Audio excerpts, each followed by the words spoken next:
Notre voyage de la semaine, nous partons sur le toit de l'Irlande, la plus haute montagne, celle qui domine tout, les lacs, les forêts, les landes. L'ascension se fait au milieu d'une nature remarquablement sauvage. C'est toujours avec Arnaud Comte, Chloé Duval et Léa Gage.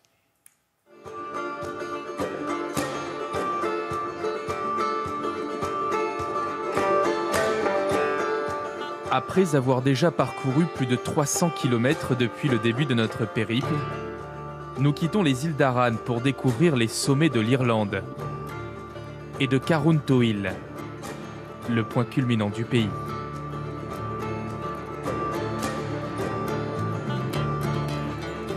Avec son climat changeant et ses lacs d'altitude. Un paysage alpin aux lumières perçantes. Une bouffée d'oxygène pour celles et ceux qui s'y perdent. Le temps d'une journée ou à l'année. Comme Pierre Askelis. Il est guide depuis 20 ans et n'a pas l'impression d'avoir fait le tour de ces montagnes, sur lesquelles il n'est qu'un invité. Elles appartiennent à de vieilles familles irlandaises. La plus grande partie de cette zone sauvage et de ces montagnes sont privées. Cela n'appartient ni à l'État ni à un parc national.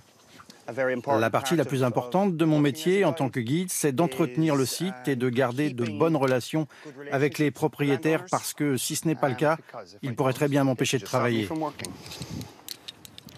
Aujourd'hui, Piaras accompagne cette famille d'Américains venus s'initier à l'escalade.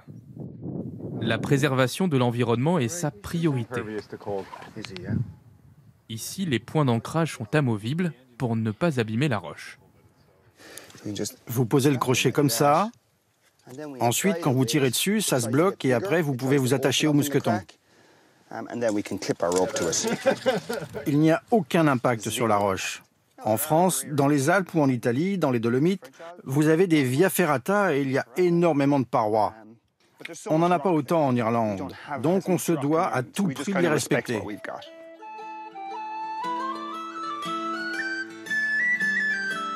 Dans la plupart des montagnes irlandaises, il en est ainsi depuis la nuit des temps. Ni les voies d'escalade, ni les sentiers de randonnée ne sont balisés. Le dépaysement est garanti. Et pour s'avancer sur le chemin du toit de l'Irlande, mieux vaut être bien chaussé et relativement entraîné. 3 heures d'ascension rocailleuse et verticale. Yann et Darren sont des soldats de l'armée irlandaise. Ils connaissent mieux que quiconque ce sommet. Gravir Carrauntoohil est pour eux une manière de garder la forme. Ce n'est pas le cas de tout le monde.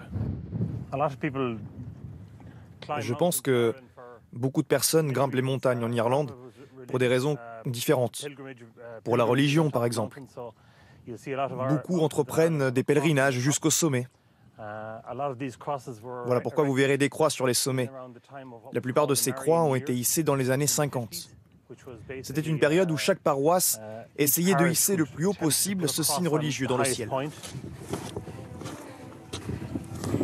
Le toit de l'Irlande culmine à 1038 mètres. Noyé dans les nuages. Presque irréel.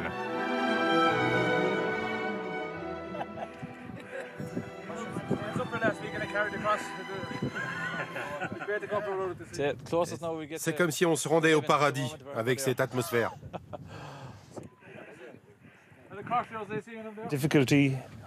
La difficulté avec cette montagne, c'est l'orientation. Il y a presque toujours des nuages.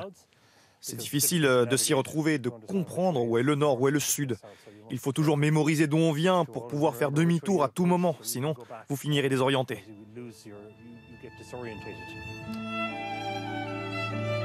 Un spectacle saisissant et des panoramas qui inspirent les artistes locaux. Comment pourrait-il en être autrement ?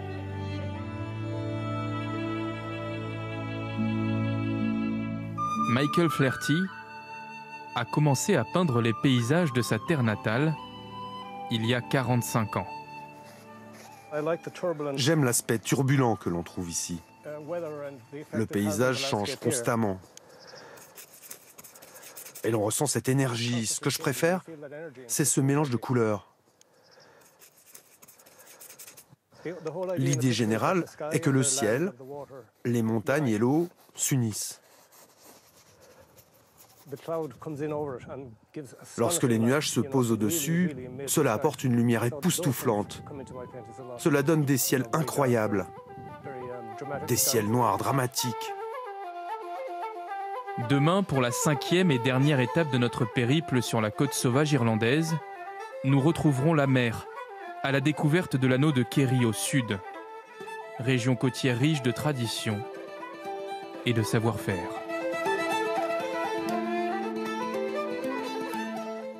Et c'est ainsi que se termine